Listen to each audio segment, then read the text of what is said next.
বৃহত্তর কুমিল্লা সমিতি ঢাকা কর্তৃক আয়োজিত আজকের দোয়া ইফতার মাহফিল। আজকের এই দোয়া ইফতার মাহফিলে সভাপতিত্ব করবেন এক সময়ের ঢাকা বিশ্ববিদ্যালয়ের তকুর ছাত্রনেতা, এক সময়ের ঢাকা বিশ্ববিদ্যালয়ের ছাত্র দলের নেতা, আমাদের প্রিয় বড় ভাই, তিনি বাংলাদেশ অ্যাডমিনিস্ট্রেটিভ সার্ভিস অ্যাসোসিয়েশনের মহাসচিব এবং সরকারের সিনিয়র সচিব জনাব মোহাম্মদ মাহবুবুর রহমান খোকন, জনাব মোহাম্মদ মাহবুবুর রহমান খোকন।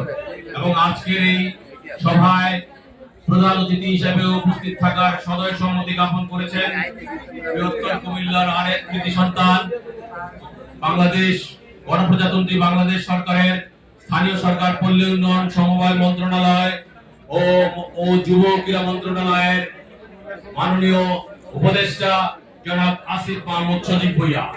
এছাড়াও আজকের এই অনুষ্ঠানে বিশেষ অতিথি হিসেবে আসন গ্রহণ করবেন গণপ্রজাতন্ত্রী বাংলাদেশ সরকারের বিভিন্ন সচিব মহোদয়গণ এবং সাবেক সচিবগণ সহ আমাদের বৃহত্তর কুমিল্লার বিশিষ্ট ব্যবসায়ী ও শিল্পপতিগণ।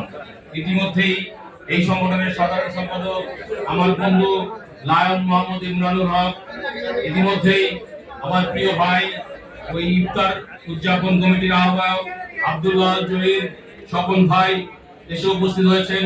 আমাদের মধ্যে উপস্থিত আছেন এই উদযাপন